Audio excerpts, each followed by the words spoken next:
Thank you all for joining us and sticking with us here at Time Space Visualiser. Next up, what a wonderful guest. I'm incredibly honoured to welcome, and please, you may be at home, you might even be sitting there on your own, but I still want a huge round of applause for the one and only Bonnie Langford. Bonnie, it's lovely to see you. I'll give my own round of applause.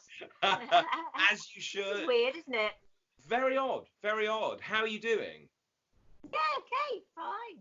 It's actually, for me, it's still a bit of a novelty, taking completely out of the equation the fact that we are here because of illness and sufferance and all those sorts of things.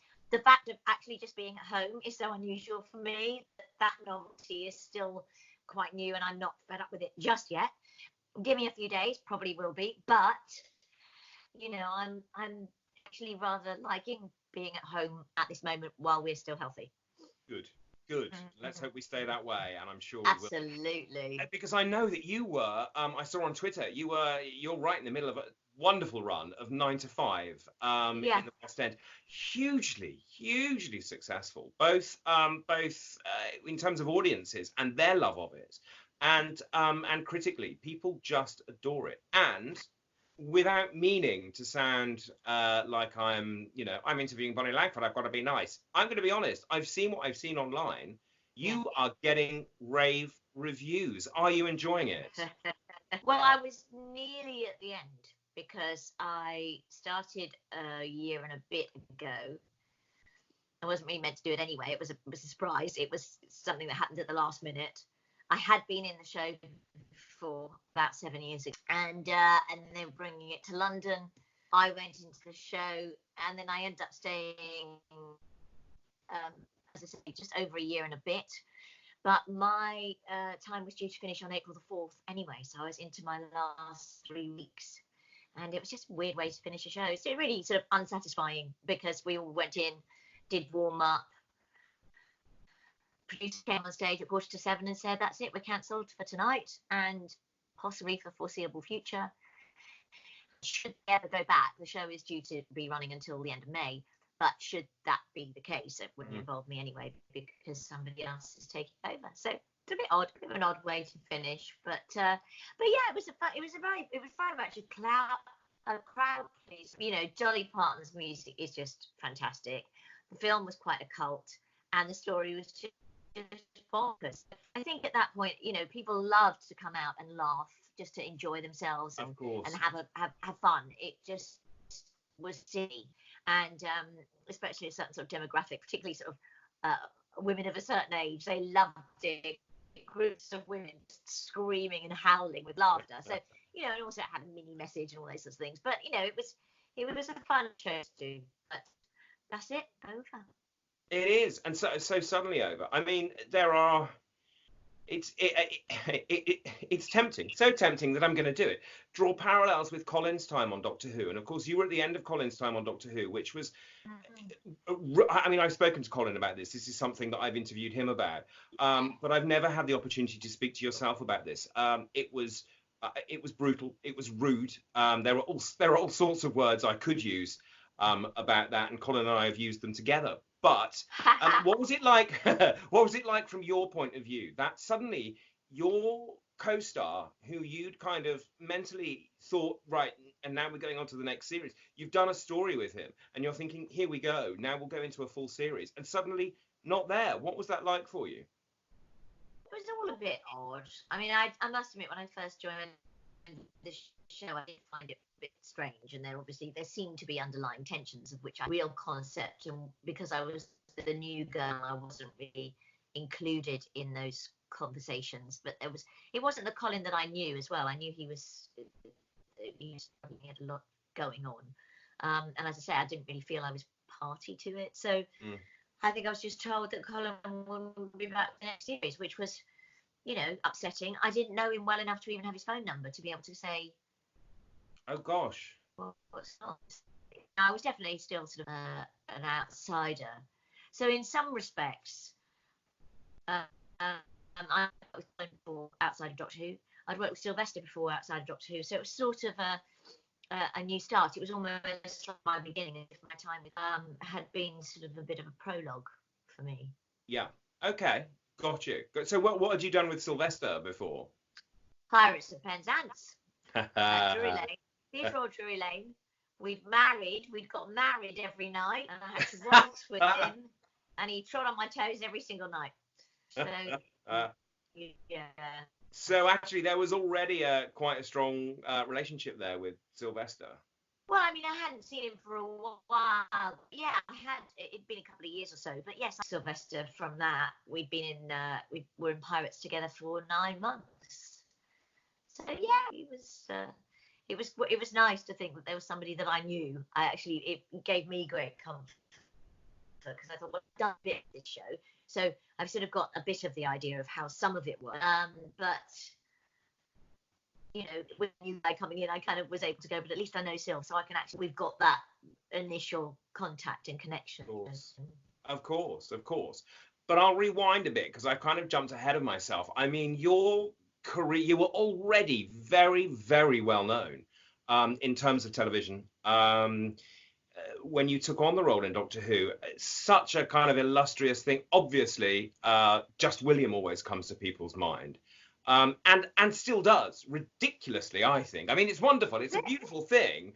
But it was almost, before you came on there was already this huge volume of work that started from when you were a child. Did you always have a burning kind of dramatic desire? Yeah. I mean, I came into this industry to do a lot of different things. I loved the idea of being different, of doing different stuff, of having, the experience of being versatile, of challenges being thrown at me and trying to sort of rise to that occasion. And this was one of them. It was something I never expected. Then I never expected anything in my career. I never know what's around the corner. And generally what comes up is much better than I could have planned. So one has to be proactive. You have to put yourself out there, but at the same time, allow whatever it is that's meant to be to come back to you. Yeah, it's definitely a curveball. I'd been and I'd worked at the Beeb a lot at that point as well, because I'd just been doing a series called The Hot Shoe Show, which was a dance-based series, and and I'd done a lot there, and I'd done a lot of telly, and I'd done a lot of theatre, so it was just another thing to go, great, okay, let's take on this challenge and see what this brings that's new and different and interesting.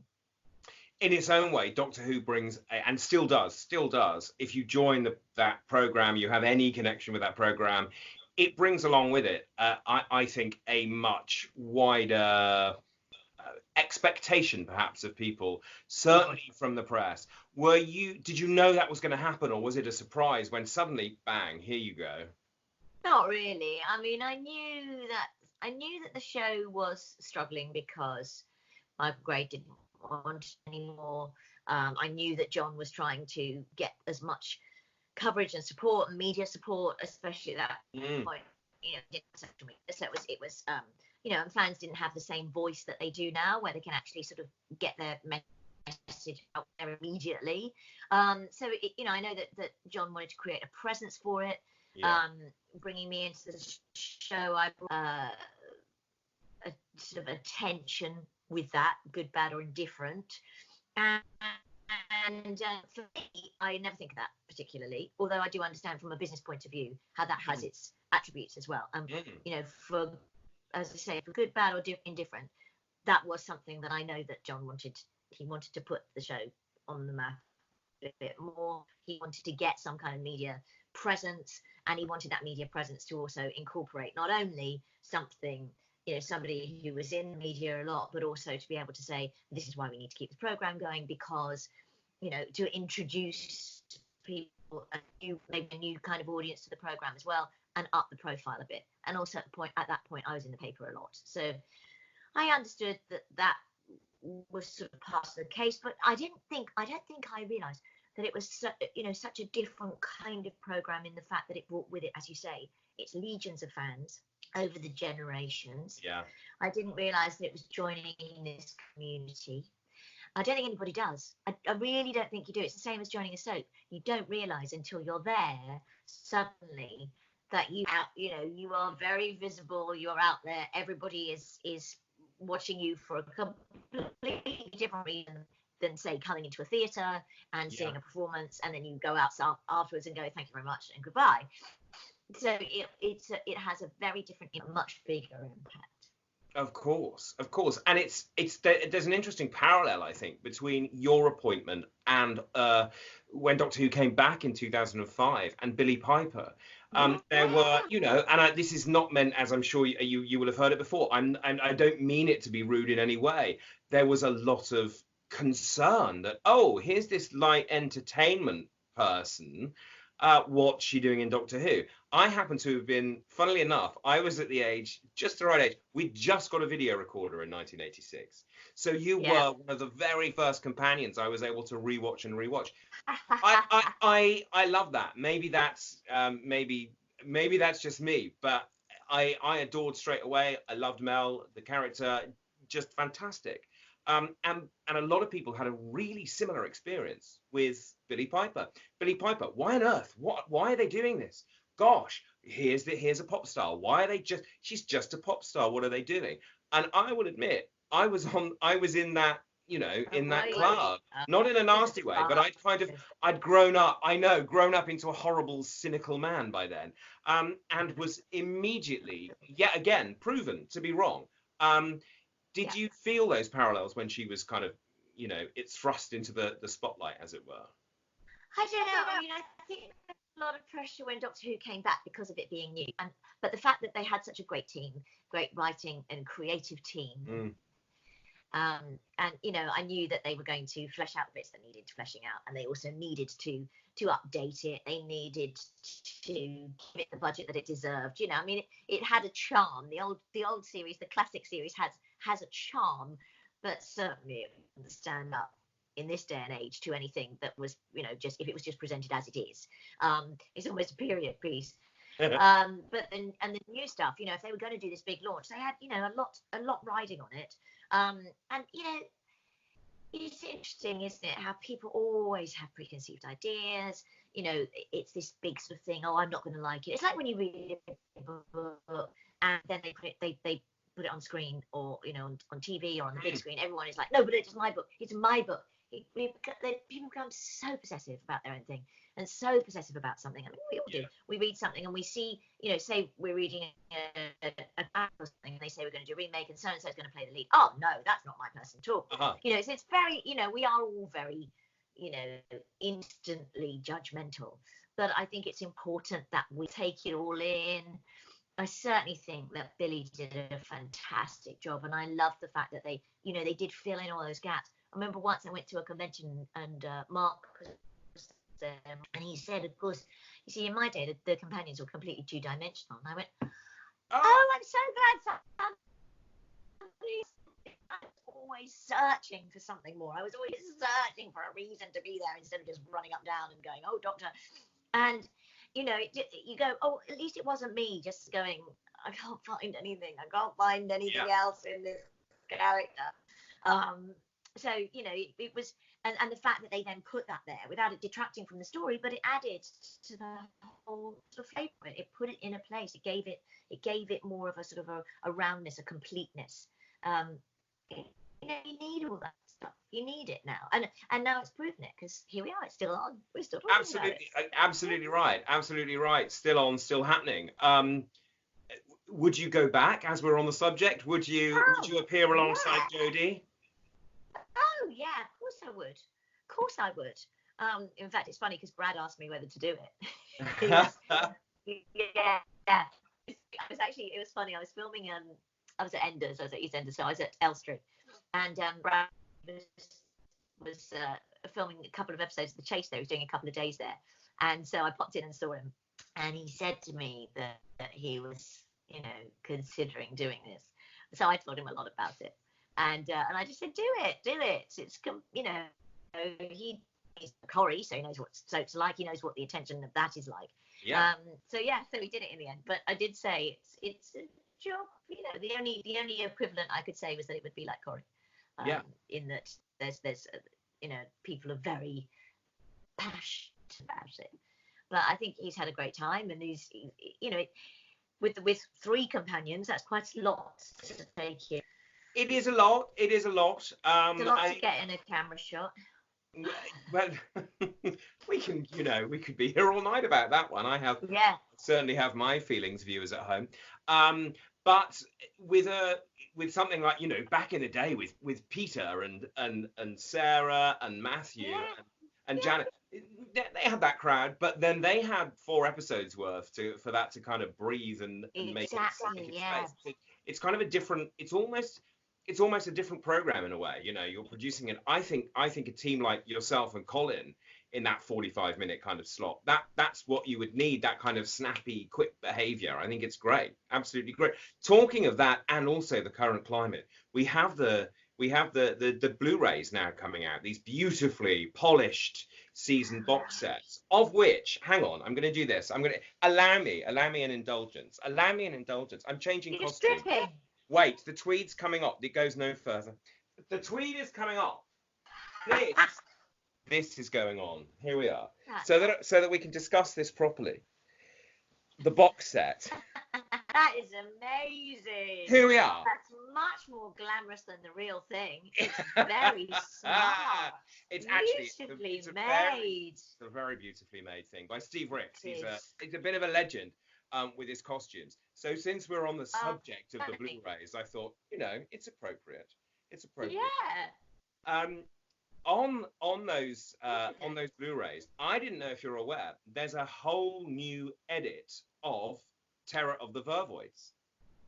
It's removed all of the trial things, and it's made your debut story its own story that stands apart from all of the trial stuff, because there was enough material. Nice. It was the only part of the trial where the cliffhangers didn't involve the trial scenes. So it's been made into this beautiful 4-part story, and it was like watching it fresh, new. Watch it. I thoroughly recommend it.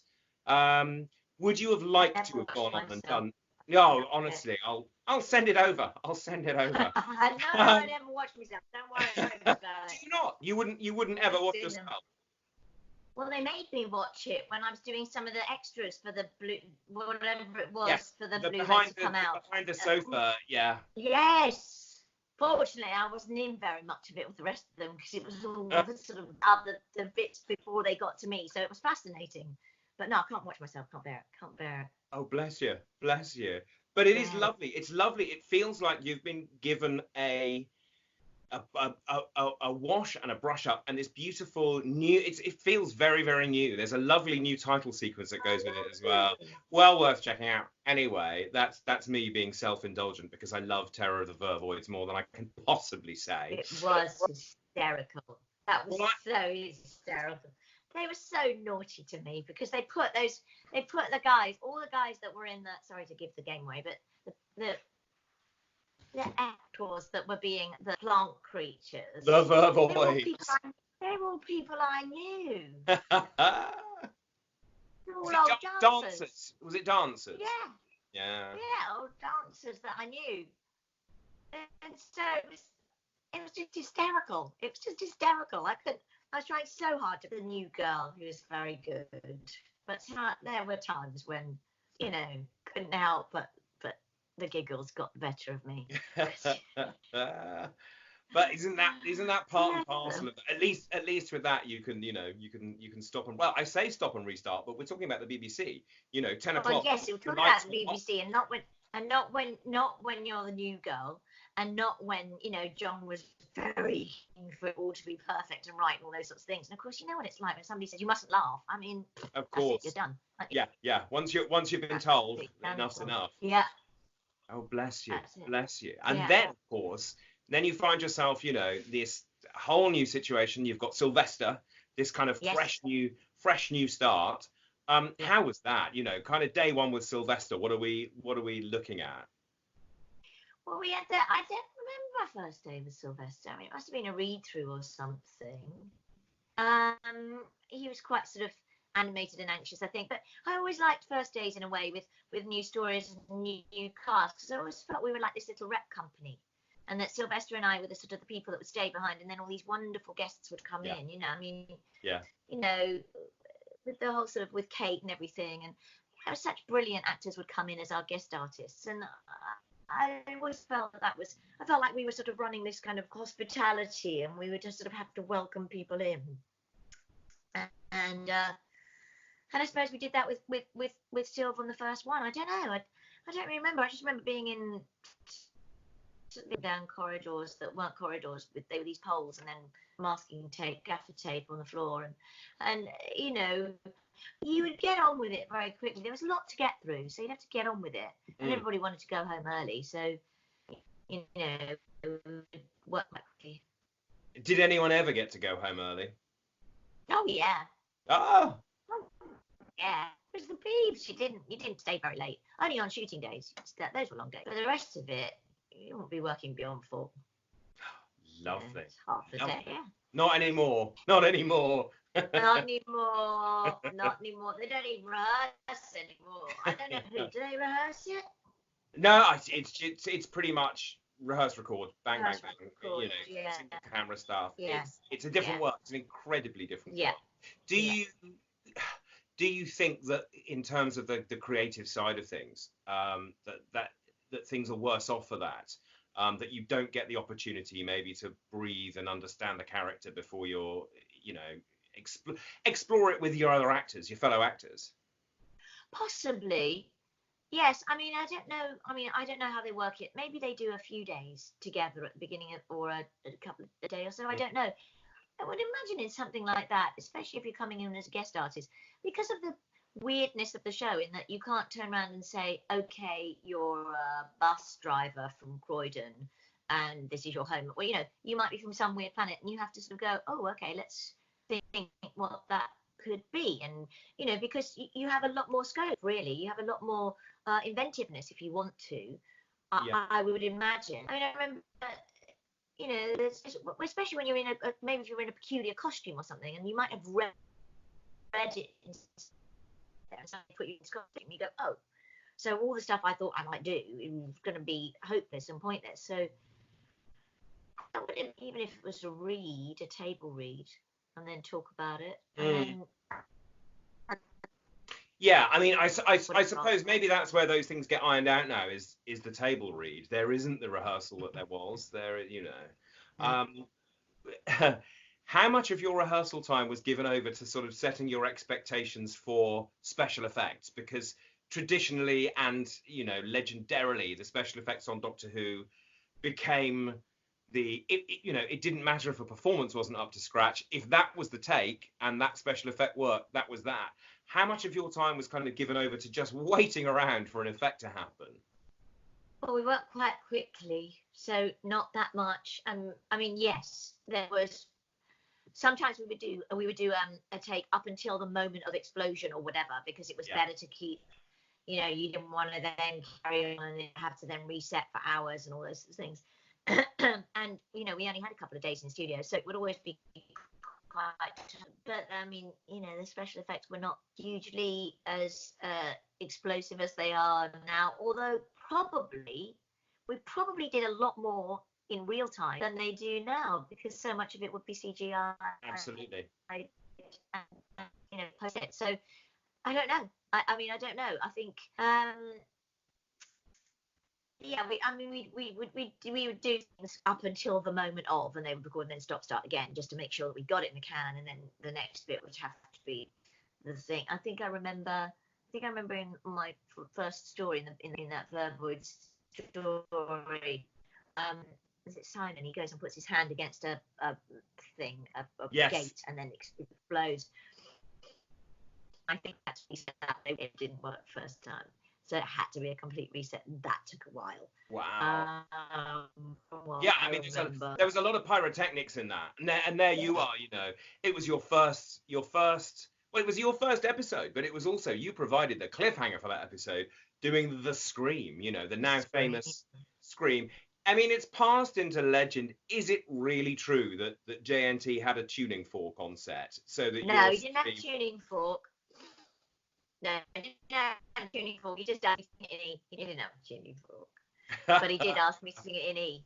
I could scream in the key of E. I think they might have played in the grams a bit, just to give me an idea of what key I was trying to go for. Oh, come So on. that What we're I saying got here is, so what we're saying here, Bonnie, is that you're professional enough that you didn't need the fork. You just needed to be told, screaming E. yeah, Screaming E, yeah, we're done. We're done. find it, just find it. Listen, it remains to this day one of my all-time favorite Doctor Who cliffhangers. I think it's Really? wonderful. Even more so in the new polished version. You really must see it. I can't praise it highly enough. Oh, Um, okay. now Sounds listen, when exciting. when your time on Doctor Who came to an end, is that a decision you took? Totally. Yeah. Yeah, absolutely 100%. I did because I well, for probably three reasons. A, I had another job, and B, I didn't think I said I would stay 2 years. I said I would stay, so I did. Yeah. I didn't ever expect to stay on any longer. I was surprised when they went, "Aren't you staying?" I went, "Well, you haven't asked." Anyway, do I assume? And also, I'd done it, and I did feel that I had nothing more to add. I couldn't embellish anymore. I did feel a bit of a spare part at the back most of the time, which was Yeah. absolutely fine. I was happy, more than happy to be there, but I wanted to contribute more. I wanted to be a bit more, just not this sort of girl going, it just seemed a little bit that I couldn't find any more meat to get out of it. I couldn't sort of, it was nice when Sophie was there and we could work together. It gave me somebody to go, oh great, we've got Oh, it's lovely. here. Absolutely lovely. Yeah, and we got on really well, so that was always lovely, that fact. But to be honest, I was happy to move on. I always was. I pretty much always am, actually. I'm a bit like that. I love doing things and then I go, no, onto the new. Don't get stuck and don't get stale. Just move on. So and I had another job to do. So It's went with great. it. Fantastic. But I mean, Big Finish has given, in the same way that it has for Colin, it's given the character of Mel this this dimension that you just didn't get on television. Is that what keeps you interested and keeps you involved in that side of things? Absolutely, 100%, 100%. Because I mean, I hadn't done anything to do with Doctor Who at all. I mean, I finished the job. That was the end of it. Thank you very much. Goodbye. And then I did hear about all these sort of conventions and things, and I thought, well, they're not really. I don't know. That's the past. I've done it. Anyway, Big Finish got in touch, and then they started sending me over what they had done and how they put all these things together. So I tried one, and I worked with Gary Russell, who was just delightful and lovely, and the whole team seemed really nice, and the scripts were good, and it was a nice script to do. So that sort of started me off. And I enjoy doing them. They're great. I love doing this sort of radio play, and that's exactly what we're doing. I haven't done one for a while actually, so maybe I'll We need that. We need that. And given our current circumstances, that makes no odds. It hasn't stopped Big Finish, let me tell you, because I was reading yesterday. They are still recording. They're not getting together. Everyone's doing it from their houses. That's how this is going to work. Right. So given this odd new climate in which we find ourselves, it doesn't stop you. So I'm telling, right, I'm going to look to the other camera. Big Finish, get in touch with Bonnie. We need more. We need more Mel. That's what I want. I certainly want it. I mean, it is an odd situation in which we find us. Are you keeping well? Is everything okay with you? Touch wood, yeah. I mean, I'm touching wood. I've just, yes, we're trying to do everything we're told to do, washing our hands 100,000 times a day, and just staying away. Went out for a walk today. Just trying to be as positive as you possibly can in this situation. As I say, I'm not usually at home. It's actually a nice novelty for me at the moment. Putting the whole sort of illness aside, I think I'm trying to take one day at a time, which is all we can do, because we just do as we're told and hope to goodness. It's just all a bit too real, and watching the news too much is a bit too disturbing and worrying. I'm worried about older people. I'm worried about people like Bernie Cribbins, for example. I want to make sure he's okay. Yeah. And other friends of mine and my mum, but it's not just that, is it? I have heard from people, some friends of mine have had really not fun, really not, we mustn't be complacent. We mustn't sort of sit there and think, yeah, but I don't fit into this category, because we just don't know. We just don't know. So it's It's a bit like a Doctor Who story, isn't it, really? It is rather. It's all a bit surreal. I can recommend wine. I hope you don't mind. I love it. I don't drink, though. You have it. I'll be on a bar of chocolate. Cup of tea, bar of chocolate. That's me. Now you're talking. Now, as we are online and we are in this fabulous, multifaceted world that we just didn't have all these years ago, we have got questions from lovely, loyal Phantom fans and people from all over the world. So if it's okay, as we would on stage, I'm gonna throw it open to the lovely audience at home. So the first question comes from Jonathan Turner. Thank you, Jonathan, for sending your question in. He says, if Mel could encounter a monster from Doctor Who that she has not encountered before, what would you like it to be? Oh, Daleks. Yeah. Love it to be the Daleks. I bet everybody says that. But they're just so iconic. And I think that would be brilliant. I did actually, when I first started the show, it was just before my first episode, they did a launch on Blue Peter, and they had a Dalek, which was brilliant. But I'd like to Daleks is good. The Dalek. I mean, and I know you've encountered the Daleks. It's certainly in Big Finish, and the wonderful Juggernauts with of course Terry Malloy as Davros. Sorry, spoiler fans. That's that. You've had a few years to listen. How was that working with Terry? Terry's just wonderful. And in this, he got that kind of multi-dimensional. He was pretending not to be Davros. He was Davros. What was it like working with him? Well, I always find actually, he's such a delightful man. He's just charming. And I always find that recording some of the stories are just hysterical, especially there was one time when Nick was in the studio and they had the effect on him, and we when our guest artist came in, I was already in my booth and Nick was in his booth, but I think he'd been sitting down, we couldn't actually see him. And one of the guest artists came in and we read through the scene, and then when we got to the end of it, there was one line from a Dalek, and she literally, it was poor woman. She virtually cried. She was a 7-year-old kid again, and she went, because of course all she could hear was the voice. Yes. And didn't even know he was in the room. And she burst into tears, this poor. You're all right. It's okay. It's not really. He's just standing there. But it was just to see the effect that it had on this, Absolutely. Did all that thing, and then went because it was just this power of this recollection. Well, it's wonderful. It's funny because going back to a subject we were talking about earlier, Billie Piper, when she was first on set with a Dalek, she said she had no reference for it, none whatsoever. She's a young un. Ooh, Piper. Yeah. She's a young one, and she didn't. And she said she saw all these grown men and women cowering from this frankly ridiculous-looking prop. And she just thought, what on earth are they on about? And she said once she saw the episode, she said, I've got it.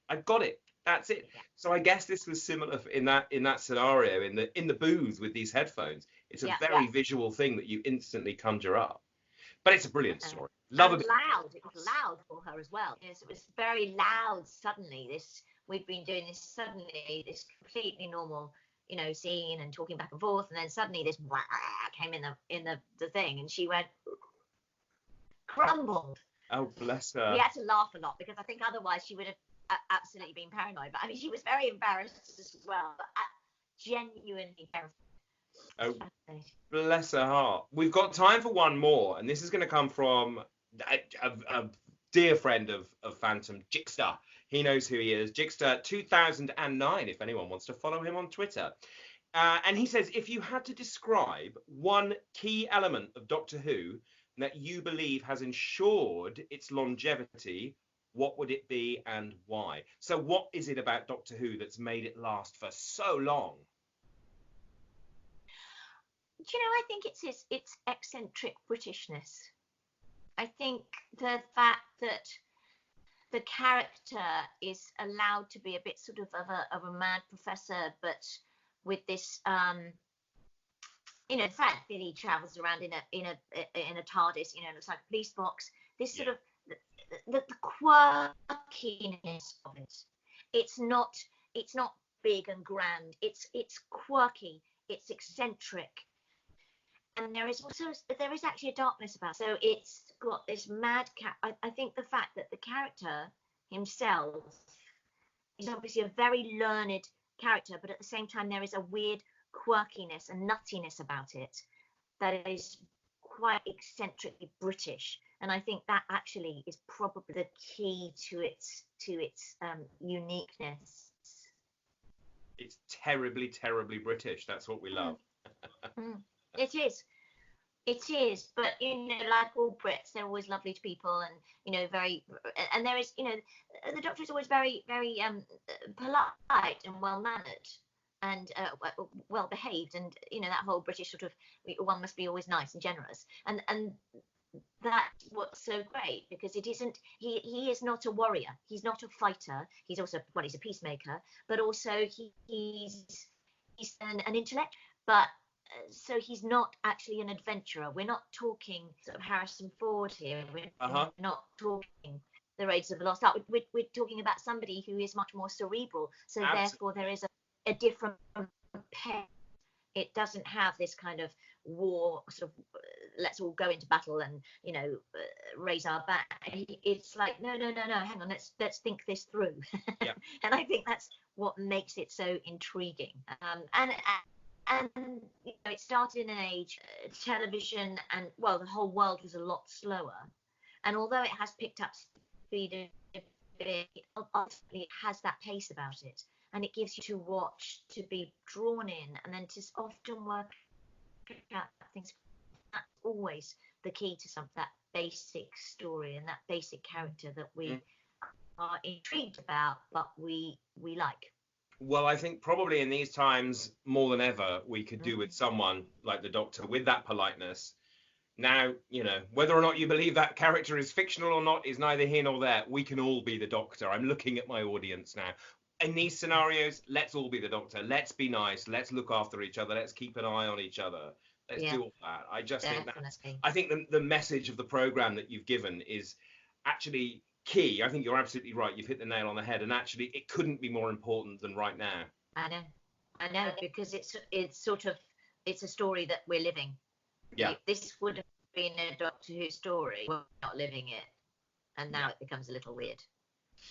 Listen, Bonnie, it's been absolutely delightful chatting with you. And you, once this is all over, I would love you to come and sit down with me on stage, and we can do this properly, and let's do this face to face. It would be wonderful. So let's all kind of stay safe.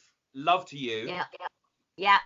Love to everybody. Absolutely. Be careful. This is the best way to do this, and we are using the technology that wasn't invented when I was in the show, but that I was supposed to be part of. So I'm quite glad to be experiencing what Melanie Bush would have been part of in those times. Absolutely. And we can use it to keep us safe.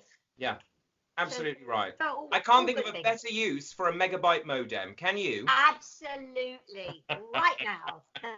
Ladies and gentlemen, you are at home, but please, we may not be able to hear you, but let's have a huge round of applause for Bonnie Langford. Thank you. Love to everybody.